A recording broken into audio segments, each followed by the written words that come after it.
anchor and international correspondent based in Abu Dhabi. I want to welcome everyone once again on behalf of the Department of Culture and Tourism in Abu Dhabi. Thank you so much for joining us for this fourth session of the three-day event, the fourth time around. I want to thank everybody for their participation and just take a closer look over the next hour or so at the challenges and opportunities associated with building the kind of ecosystems that are valuable to society today. They deliver benefits both culturally and psychologically to people all over the world. And it's a unique opportunity for some of the brightest minds in this field to talk about the issues facing the world today. 2020 and 2021, a year like no year before, and one in which the global economy has suffered, as well as people all around the world, but also a unique opportunity this time around to talk to everybody over Zoom using the latest in technology and digitalization to convene on something that all of us find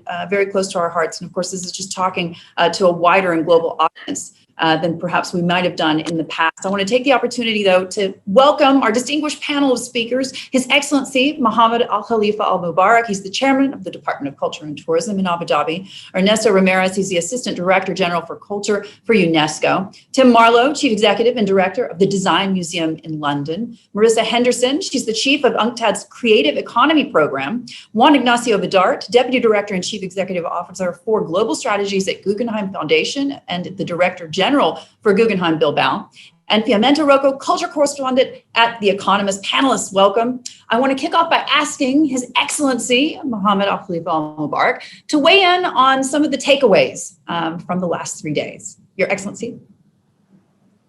Thank you so much. I think if you tend to know what happens in these cultural summits, we start off as strangers, and then we become friends, and by the end of the 3 days, we become family. So we try to call each other by the end of the summit by our first names. So please call me Mohammed. These 3 days have been quite imperative and important to cementing our strategy, our overall strategy, our cultural strategy, our combined cultural strategy. We have truly created a intellectual cohesiveness and cohesion between all the relative parties, all the key players from the cultural and creative industries. One of the things that I keep saying is that in this summit, it's a platform for all voices to be heard.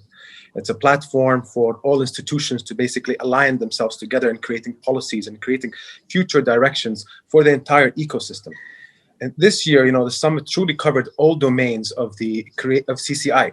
Whether it's museums, heritage, design, architecture, craft, arts, music, media, and etc. And some of the outcomes that are going to be coming out of this summit are going to be imperative to the growth of our cultural ecosystem moving forward. And I think the building blocks of this growth is for us to understand the situation that we are in, and truly understand what are the solutions we have to create for the situation that we're in. Now, that's why I believe the study that we're going to be doing between us and UNESCO is going to be critical for us, because we truly have to understand what the COVID impact has been on CCI. So I'm quite intrigued and quite interested to see what are the outcomes of that study. Ernesto, I want to pick up on that with you, actually, because from a UNESCO point of view, there's no going back. We're in this post-COVID environment. The world looks a lot different. Walk us through how you see the main challenges going forward. I think we all face the same challenges. When are we going to go back to normalcy? And what is normalcy really? Is it ever going to be what it used to be? I think in our hearts, we want that to happen. We all believe the strength of culture. Like I said, whether it is cinema or going to the museum or going to a concert or going to seeing a theater, we understand that this is medicine for the mind and medicine for the heart. And we think it's critical for the growth of any society. More importantly, from my perspective, it is critical to the growth of the youth. I think emphasizing culture in youth, whether in school curricula, and providing access to culture through all aspects of youthfulness and childhood is imperative. I think this gives us an opportunity to shed some light into what we are all doing here. More than ever, I think for the first time, we have the opportunity to emphasize and enhance the importance of culture to our governments, to our to our partners, to our to all the entities that play a distinct role in setting up the policies of culture. So I've always said this, we're only as strong as we are together. And I think summits like this is where we can align our thinking, makes our position extremely strong, and really makes us complement each other in a way that we maybe haven't done in the past. I think these are the opportunities that come out of COVID. Marisa, weigh in here on this in terms of these creative industries and what this means in the post-COVID economy, because obviously the UAE, with such a high vaccination rate, is a place, frankly, like no other on earth in terms of being able to put people back to work and offer those opportunities, for example, via Golden Visa for folks in the creative industries to do just that. Where do you see us headed? I think we could see at the beginning, throughout this meeting, it was very, very clear that the creative industries was one of the first sectors to be really, really damaged by COVID, and I think it will be one of the last one to recover. So the lasting effect will be very, very important, given the change in consumption and the terrible situation that we are in. All UNCTAD's, all the studies we have done in UNCTAD concerning COVID has shown that we have had a problem that, I think, a recession that was actually worse than the 2008 recession, and so we really need to really think about, encourage governments to use investment as this, that we showed in our panel on impact investment.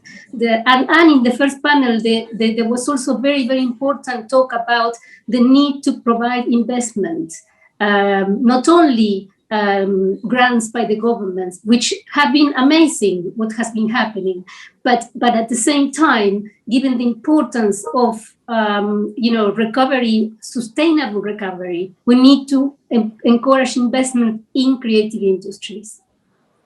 Juan Ignacio, weigh in here, because we're talking in so many ways about allowing people to have access to these kinds of collections like Guggenheim Bilbao, talking about digitization. How much do you anticipate governments will be able to put forward in terms of that kind of investment, in terms of helping cultural centers, the private sector, museums, for example, putting things online, frankly, for the benefit of society?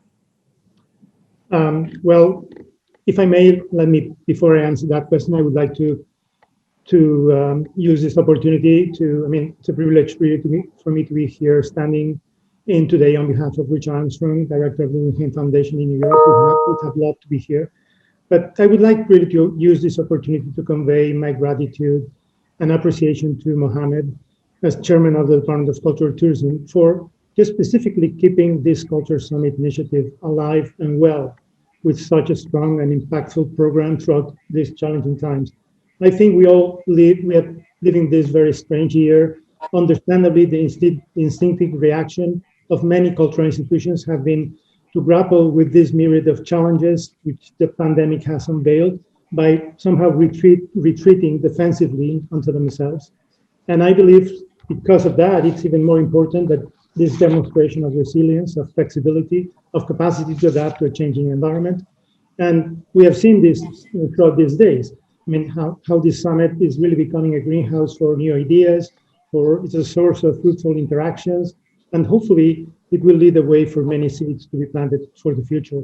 And I think that leads to the response to your question. I think governments need to step in. I think it's clear that this post-COVID situation, which, as Mohamed was saying, we are hoping to come back to a situation of normalcy. We don't know exactly how it will be, but the cultural sector, the cultural creative industries in general will be impacted.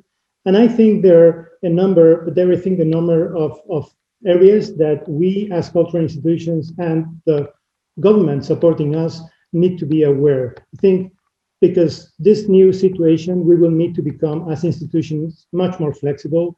I think we will need to accept uncertainty and change as part of this new landscape, new normalcy.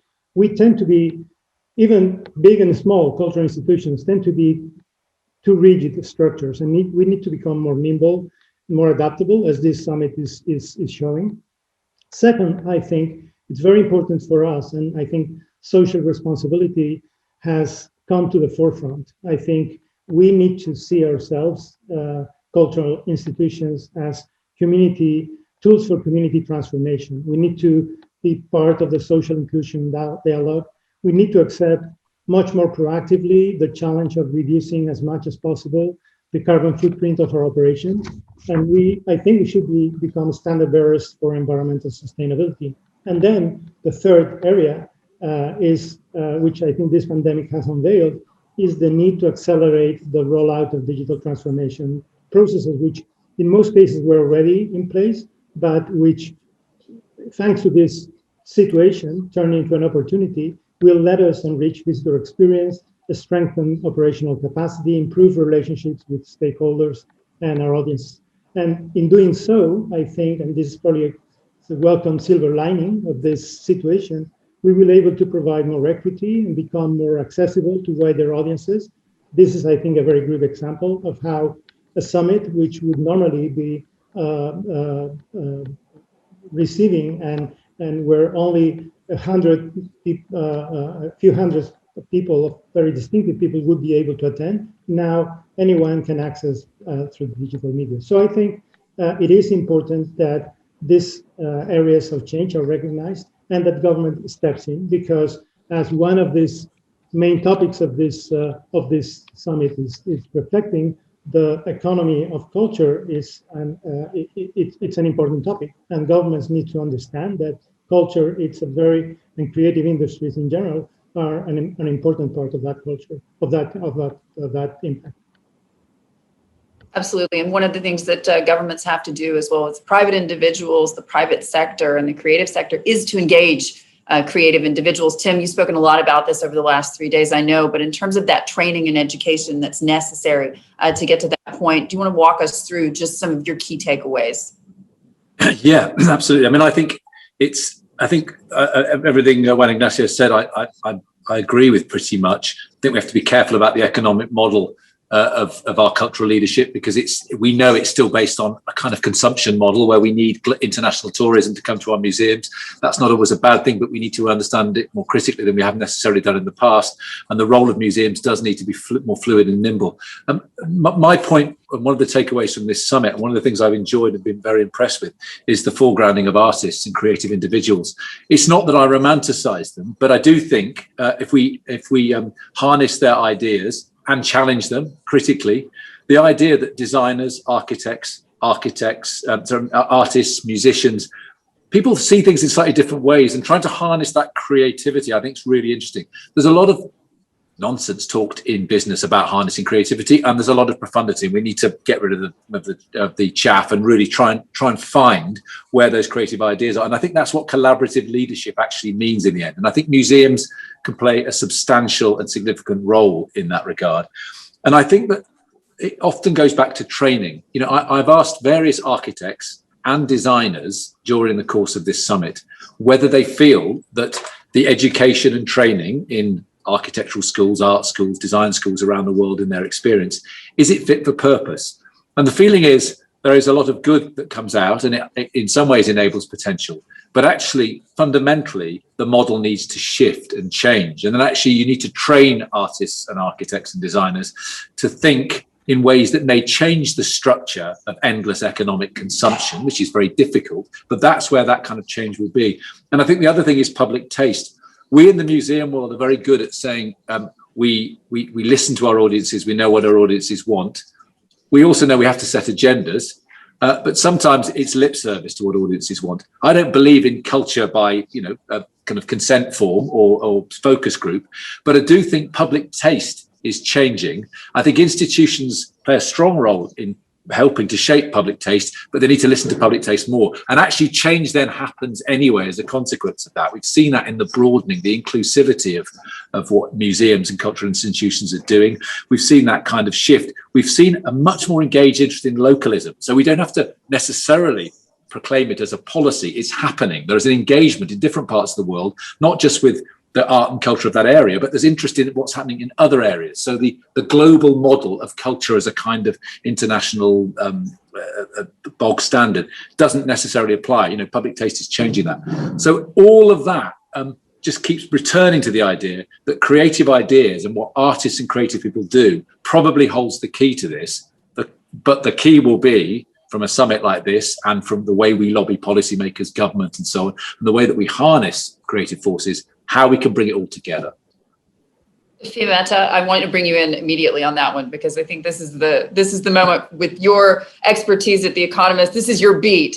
How do you see this all playing out in the sense that we've got a new creative economy potentially as a result of the pandemic and as a result of having to, compete with the challenges? Well, one of the extraordinary things that we realized a year ago with lockdown was the extent to which coverage, press coverage of art and culture had become so driven by marketing, PR, blah, blah, blah, all the noise. And one of my abiding impressions of this past year has come from interviewing artists who quite accidentally, a sort of byproduct of this strange thing, and although there are many of them who have suffered and suffered financially, many artists have found it an extraordinary opportunity. They have been able to get off the treadmill of the constant promo of the art world and just focus on being creative, going back to the studio and working on their work.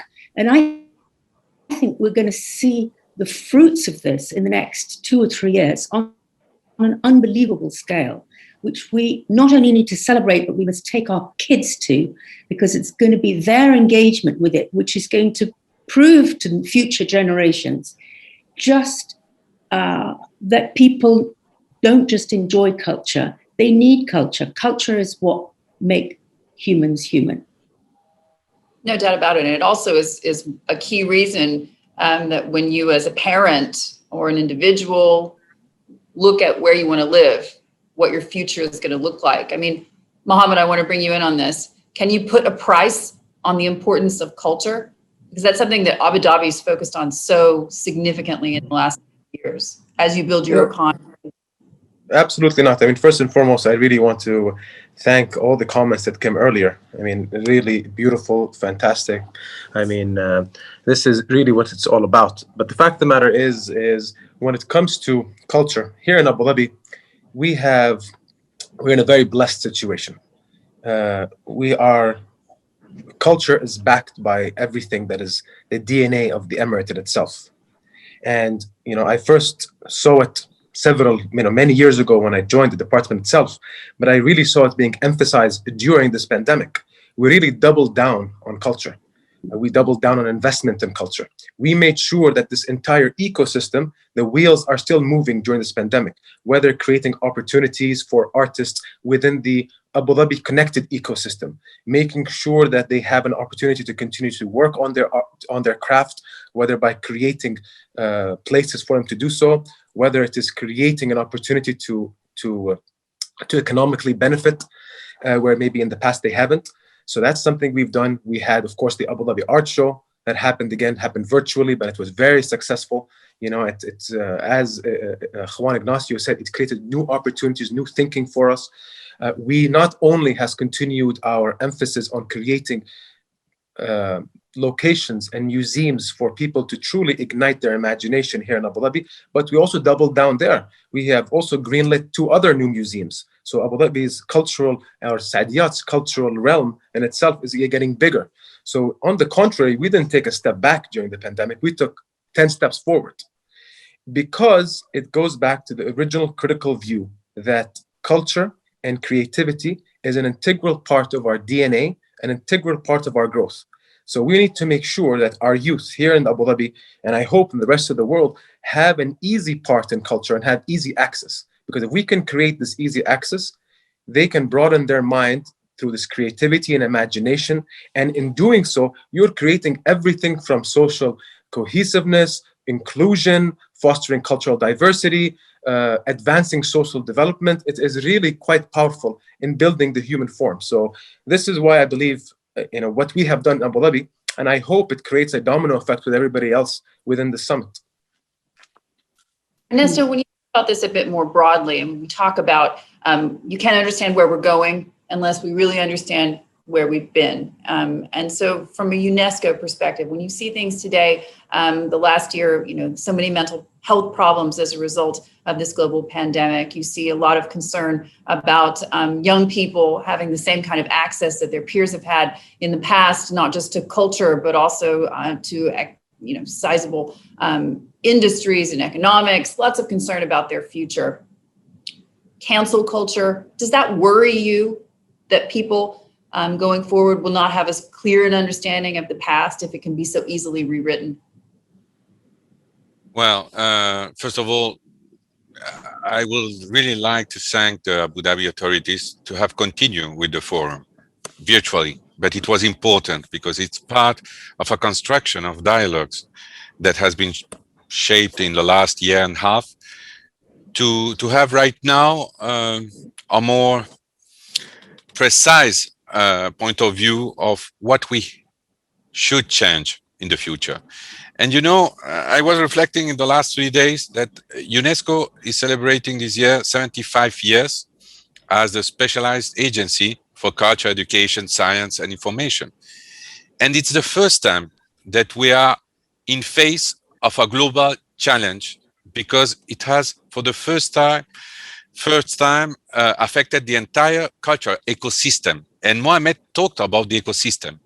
It's not creation, it's not about diffusion, it's not about only creators or institutions. It's the whole value of change that we have to reflect and readapt. And as you said, we cannot imagine the future of all these sectors without doing a reflection and I will quote some of what you said before.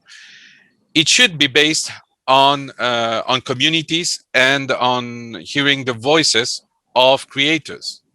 Innovation comes from creation. Creation comes from people. And somehow what we have been reflecting during the last year and a half is that creators were not so present as we needed for the discussion. They are suffering.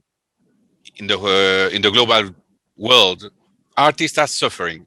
Some of them are suffering because they don't get at the end of the month for their livelihoods. Others are suffering because the access for the creation is not equally for everybody. When you see that 48% of the population in the world has no access to internet or platform, is that we are been obliged to change the way that we are doing things. And it's great to have instruments on digital means to do the digitalization that many museums and other cultural centers are doing.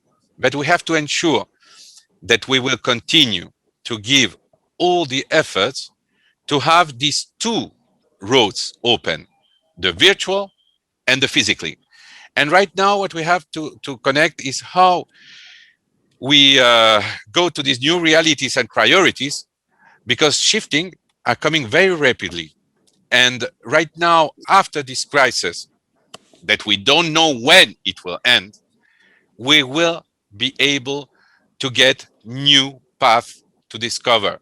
I think that what Mohamed and our authorities presented 2 days ago for the mapping of this joint effort, the study to assess the social and economic impact of COVID-19 in the culture sector will be very important, because it will help the decision makers to be ensuring that at the end, the policy that will be taking place with legislation and changes will be more concentrated in giving the opportunities also for the creators and the workers of the cultural sectors. And that should be our focus in the future at local and national level. Juan Ignacio, I wanted you to weigh in on this, and Tim as well, if you will. I mean, feel free to jump in, and just in terms of how quickly you think that we're going to be able to see those changes happening. That's a tough question. I think we've learned during this past 12 months that we are very bad at predicting and at forecasting. But I think, I'm hopeful that, at the end of this, whether it's, next year, the end of this year, we will start recovering part of what we understood as normalcy before. I hope that we will be getting again, that we will be having again the possibility of travel. I think travel is an important experience, important human experience. I think that will help us also to exchange experiences. And, I think the going back to what we were mentioning earlier, I think, and we have heard extensively during these days about the relevance of reinforcing our connection with our communities, because, the situation has driven us to that. And we can stress enough the vital importance that it has to make sure that we don't become, as institutions, kind of bell jar institutions which live in a kind of rarefied area, insulated into their context. I think it's important that our roots as institutions are firmly grounded in the place and in the time where we belong. But having said that, I also think we should avoid the risk of kind of equating local with parochial, of kind of treating local audiences or local audience expectations as being no less ambitious than that of the international public. And I think we should keep aiming to speak to the broader world. I think we should not abdicate of our role of being beacons in the global conversation, because definitely, as you mentioned, will pass sometime and we will be traveling again. And I heard Tim speaking about tourism before. Tourism is important too. I don't think institutions should be just oriented to tourists, but certainly institutions, I think, should be open and speaking the language of the world. And certainly local audiences need to be at the root of what we do, but we need to be open and speak to the universal audience. Yeah, I concur. And I think the point about the local not being parochial is critical, because actually often travel exposes you to other areas. Travel, when it just reinforces an international gold standard or bog standard, is the problem. I was struck by Ernesto's belief and optimism in the fact that this would a lot of legislation should and will happen. I hope so. I'm not in a position to comment on that. I do think we need to acknowledge that cultural institutions will go under in the next 2 years. Some substantial cultural institutions will go under. And actually a lot of creative individuals will find it very hard to make a living, to pursue their creative ambitions. They will be forced to look elsewhere. That's the reality of where it is. But, I'm naturally optimistic. And I think there's a growing sense of urgency that was there before, that's been accelerated by COVID, that does make it an opportunity. But we do have to face up to the fact that there is still catastrophe in all parts of the world possible, particularly in the global south, and we need to watch that. And culture will be both the victim of that and won't necessarily always be the solution, but we know that we can make a difference if we get it right. Fiammetta, is this something you're already seeing in your reporting? Yeah, absolutely, it is. I think so one of the positive aspects of it is that we're going to see almost physical changes in how things are done and how institutions are run. But if you take book festivals, for example, they have been through the most massive change, moving online. Their physical audiences are totally wiped out, but their technological audiences around the world have been absolutely extraordinary. And I think what we're going to see is, as Tim says, there will be a lot of book festivals that will go completely bust, and there'll be a real focusing in on how they're going to do, how they're going to present things in future. And there's going to be a lot of hybrid, a bit physical, a lot online, huge new audiences, really different. And I think that they are a sort of canary in the mine shaft, if you want to look at it that way. In a positive sense, they're going to be a sign of how things can be done. Marisa, we come in on that one in terms of the digitization landscape. that you foresee? Because obviously on CNBC as a global international financial network, we're always focused on the hot new investment. And over the last year, obviously, investment in tech has been a major theme, particularly tech infrastructure that allows that kind of digitization. Yes, actually, we have just, UNCTAD has just launched a very a report on digital economy, and one of the things we have been working with some developing countries on helping them to develop a digital strategy for creative economy, because we believe that this will be the way forward. And it was also discussed during the meeting during this meeting the importance of the digital platforms, but at the same time it's also important to have an e-commerce strategy.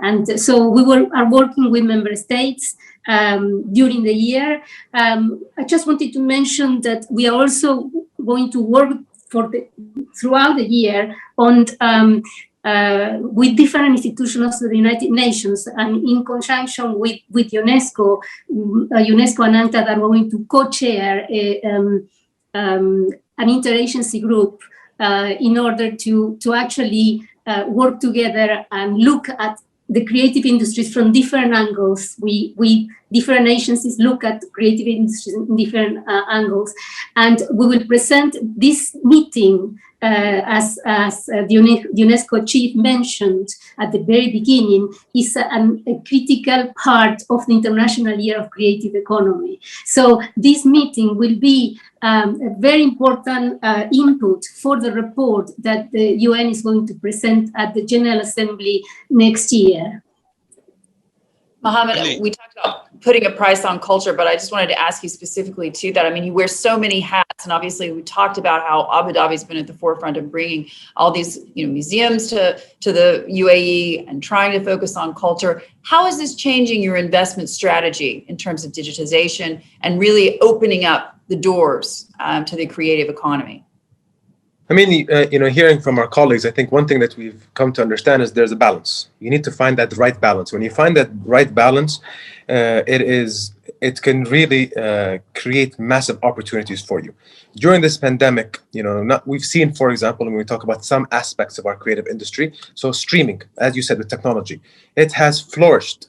Whether it's Disney Plus or the Netflixes or the HBO Maxes, they have really blossomed. That is creating thousands of hours of content. Now, I know we're basically tunnel visioning to a specific aspect of creative our industry, but that it's a massive opportunity here.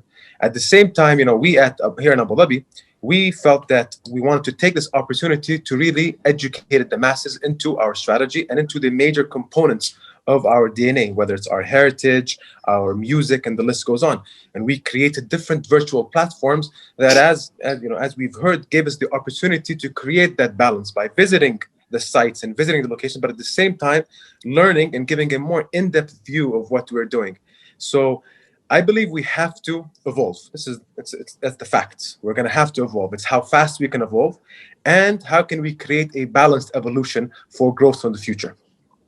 What do you think that looks like percentage-wise? Are we talking 60-40 in terms of investing in hard infrastructure versus that digitization? What does that look like to you now? I think it's a great question, and the fact of the matter is, and I don't think we all have the equation right at the moment. I think it's all going to be a little bit of trial and error.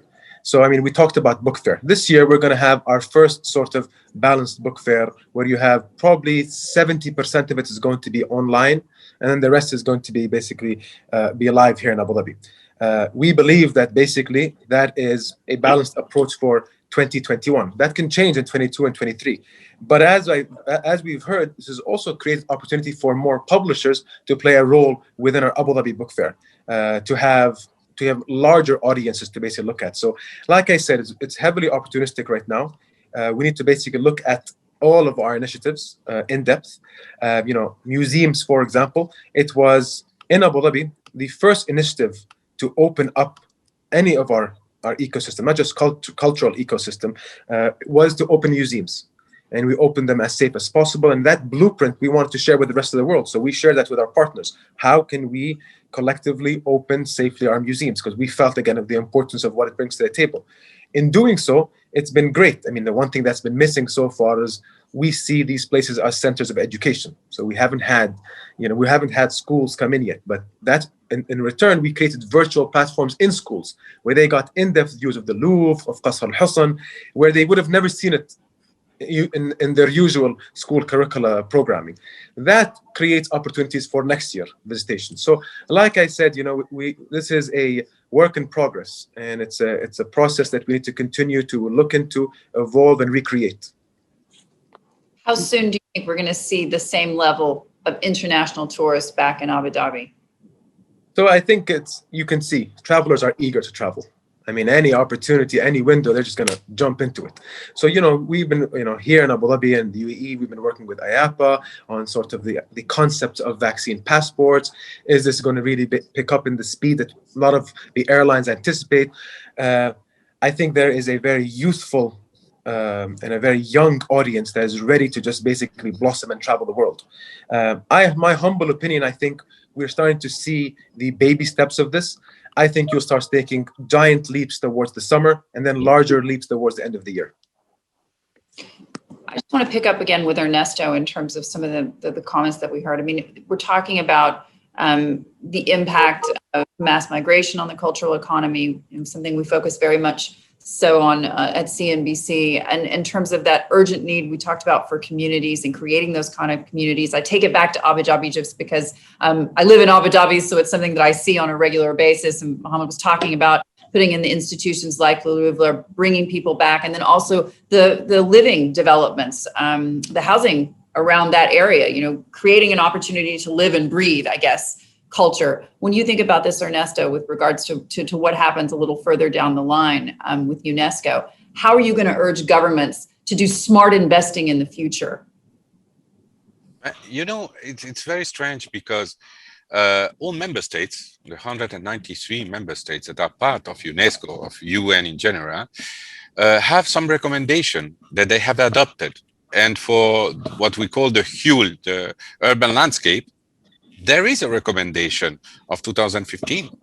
And it's a recommendation that was taken by all the members and the experts about how to build cities around all these needs of connectivity, respect of environment. So there is instruments that we don't apply for the condition of the artist. The recommendation is from the year 80 for more than 40 years. And right now we are looking with the pandemic that the exacerbation of inequalities is given a challenge how to ensure a fair remuneration for artists. And when I hear Tim and he was saying, yes, we try to stay optimistic with the tourists also that we hope that will come in a new way, not the way that was before. But the condition are the following. You have to know that the last measurements that was made on creating museums in the world was for 8 years ago. In 8 years, we have a growth of 35,000 new museums in the world. From those, 13% will not be able to reopen after the pandemic. And that's reality. So what we are losing with this, and I'm not talking about cultural center or social cultural venues. What we are talking is that we are losing with one space in the world that is not reopened, part of the diversity that we have to continue to bring to our communities. The only society that can ensure not to have extremism, violence, and hate speech is the one who understands that diversity is part of our ADN, and to ensure that it will be part of the reconstruction of this ecosystem. And we need to go more. What we have seen, because we are talking in United Nations for the 17 sustainable goals, development sustainable goals. The two words that are coming from the last year that I heard the most in more than 280 debates of the resilient movement that we created one year was resilience. Resilience is a new word that we are using more and more for the culture sector, and it's great. because it's one of the sector who has been able to accept and try to find new ways of doing things. And the second is solidarity. And that's I will say it's the first time that I see a global solidarity between institutions, between creators, and between civil society and the importance of the creator in the society. And that will be, and I'm sure it will be, part of the decision makers to put it as one of the pillars of the reconstruction of what we are hoping for, new ways of understanding our societies. Fiammetta, weigh in on that one from your kind of post. I'm fascinated to hear about the growth of museums. I'm really interested in museums. I'm fascinated to hear about what you've been saying about and these moves that have been made here. And I just wonder, with the collapse, the fragility, the kind of anti-resilience that there is in a whole part of this sector, is that something that we're just going to have to accept? That institutions will go under, people will lose their jobs, vulnerable communities will lose what we've built up for them? Is that something that we just got to accept as part of the reality? Tim, no, we have to change it. Fighting for.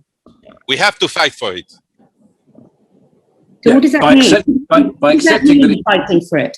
What does it mean?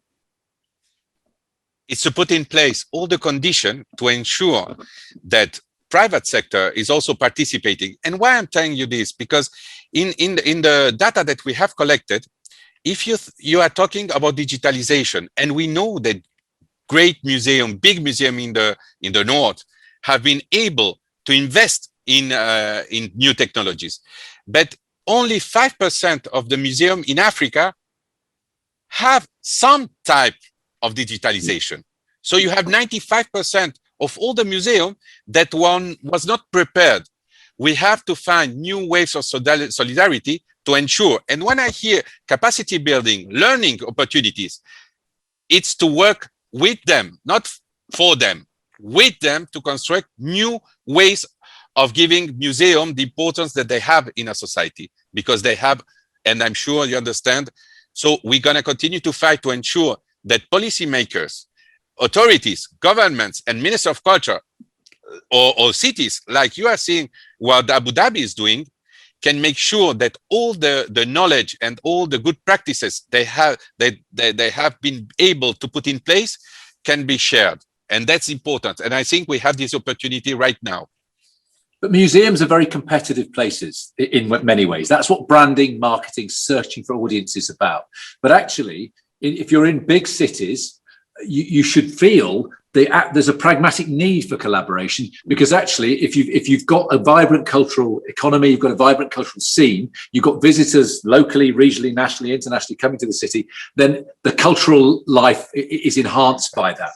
But actually, I mean, Juan Ignacio and I, we collaborated on an abstract expressionist show 4 years ago in London and in Bilbao, and that happens a lot. But I think that when you're talking, Fiammetta, about how do we fight for it, I think actually that the big museums and some of the smaller museums need to be much more collaborative and helpful globally. A genuine collaboration, not just an economic collaboration where my exhibition can make money if I tour it to you and you and you. That's fine, that's understandable. We're sharing resources and so on. But actually mentoring, the sharing of resources, they could be legal, they could be economic, they could be institutionally structural and so on. But there's a much more open approach is needed. Museums, I mean, I began by saying they're competitive. I just mean in the way that they market themselves.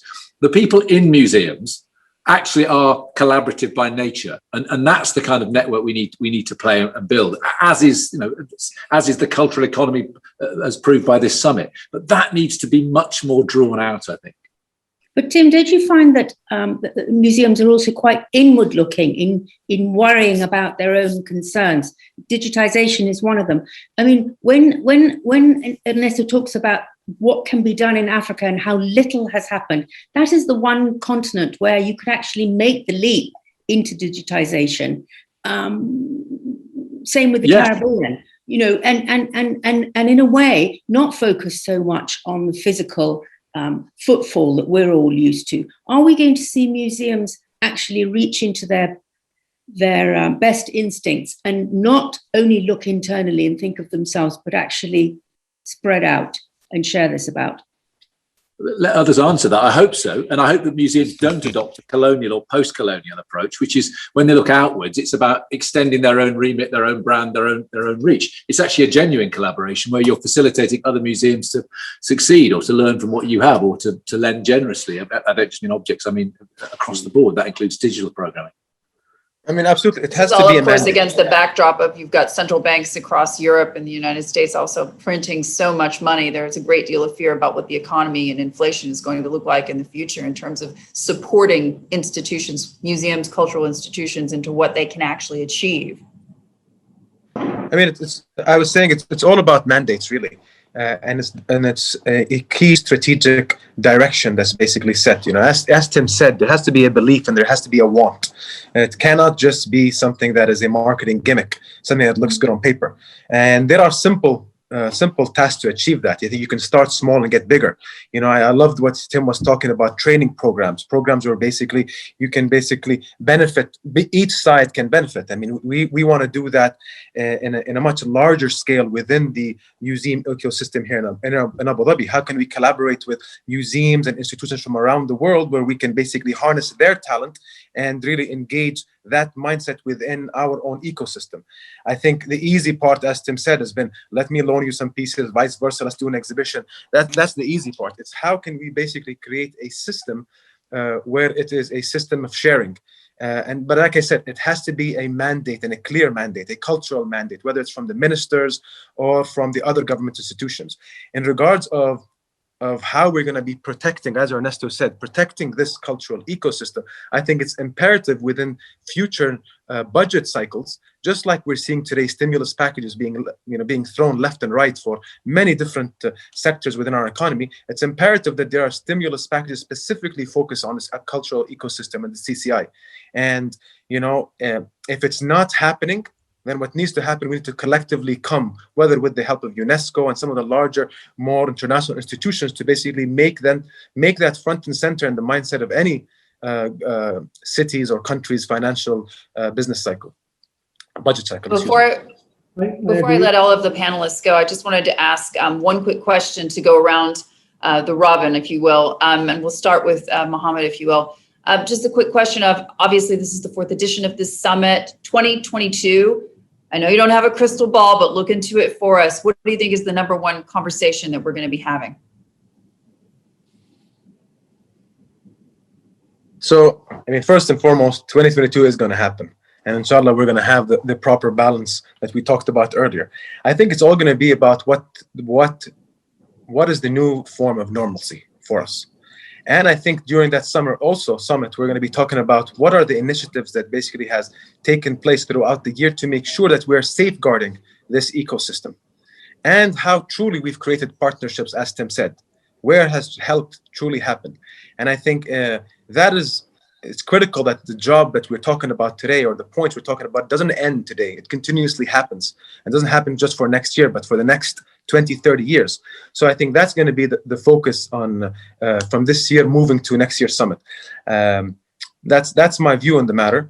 But we are determined to make sure that this summit is here to stay, and we're determined to make sure that whatever policies we do here, that we're here to share, and we're here to help to make sure that our entire global ecosystem has the right tone moving forward.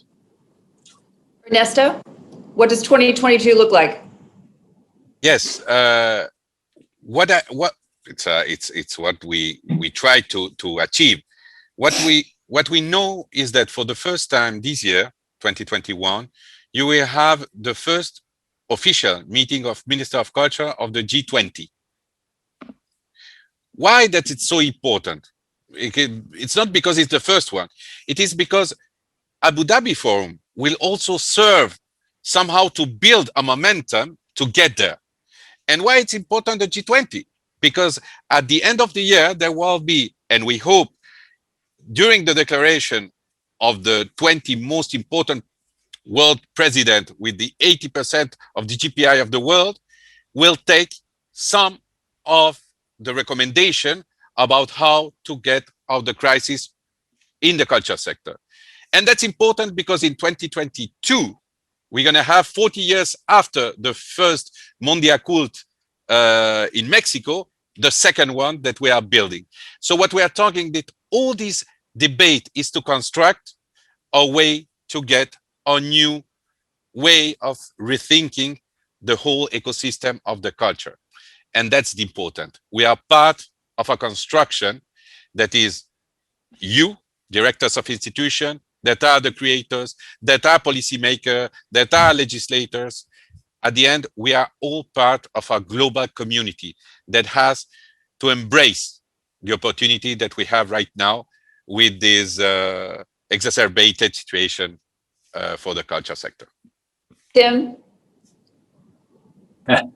I've got so tired this year, as you probably all have, of trying to manage uncertainty. But the museum sector specifically needs to show its ongoing agility. And as Hamid said, needs to be able to show the ability to evolve. And I do actually think that evolution isn't a return to normalcy. I think it will evolve into aspects of the past and that communal desire to come together in physical spaces that still is at the heart of cultural institutions with this mixed model of scale, of global and local. And I think there's a very potentially healthy melting pot, but I just reiterate, I'm not shying away from the catastrophe that's going to hit certain aspects of the cultural economy. We need to face up to that. So I really look forward to the 5th summit in Abu Dhabi 2022. I'm really heartened, Hamid, you said it's going to happen. We can all come together, but perhaps there'll be a mixed model there as well, where we can have a digital engagement too. But I think these conversations need to keep going. And all I'd say is, if this time next year we haven't all carried on these conversations, that's failure. That's what we need to do. Keep talking. Marisa, what is 2022? Yes, thank you. I think I agree with very much with Ernesto when he said that the pandemic encouraged solidarity. And I think there is an opportunity now, even though it was devastating, there is an opportunity now to identify and address the structural barriers that are preventing a prosperous and equitable creative ecosystem. So UNCTAD will work on two main, I think, projects that I would like to be able to present in Abu Dhabi 2022. One is this collaboration with the different agencies to produce a good report for policymakers that will have recommendations, bringing up together the different expertise. And I hope that in the next meeting in 2022, I will be able to present some glimpses of the report. And the other is that we're going to work with countries in developing countries to be able to collect more data from them and help them for data collection. So I'm hoping that in the 2022, I will be able to report to you some improvement in this regard. Thank you. Fantastic. Juan Ignacio? Well, for me, I connect with what Tim was saying. I hope 2022 will be a year of a return to certain normalcy in terms of museum attendance, in terms of travel. It will be the year of we celebrate our 25th anniversary of the museum in Bilbao, and the museum, which really has been a driver of a big transformation process throughout the city. I hope we will be able to celebrate those 25 years next year. It will also be a year closer to the opening of the Guggenheim Abu Dhabi Museum, which is, I think, a future-focused, paradigm-shifting new concept of a museum, which will bridge the local and the global. So hopefully we will be a year closer to that opening. And on a broader perspective, I share many of the thoughts that Tim and was also sharing about the possibility of connecting, of sharing our experience, our expertise. For that, I believe that the natural instincts are there at the museums, but we need some structures at the governmental or even super-governmental level. So I look to UNESCO for that. I think if UNESCO defines some ways of collaboration, I think many museums in the world will be very happy to team and to partner with museums in other parts of the world to share our experience and expertise. Fiammetta? Well, I hope that 2022 will see really, really big progress in two things. One is in creating a more sustainable cultural model than just simply a consumerist model. And the other thing is that the steps that have already been taken as a result of Black Lives Matter, of pushing towards diversity, decolonization, all of that, which sounds to so many people like just another lot of labels, actually is a whole new way of thinking about the world.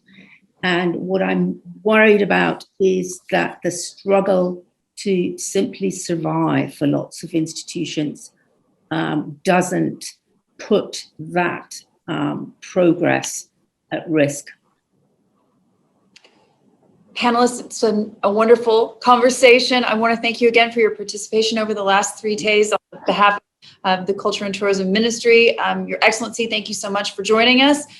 This is an end to the Culture Summit. I would just like to say we all know it's coming back in 2022. Fantastic. Just one thing, if you allow me. I really just want to take this quick opportunity to thank our partners. I mean, everything they've said today is definitely going to resonate. It's going to create ripples, and I think it's important that it does that. That's the whole point of the Cultural Summit. At the same time, I want to thank the team that's made this happen. I mean, the fact of the matter is we are all here because the team worked endlessly in the last several months to make this happen. So it's a big thank you to all of you. And again, thank you for making this conversation so smooth, and it was great having you with us. Fantastic stuff. Have a great night, everybody. Thank you. Thank you. Good night, everybody. Bye-bye. Thank you.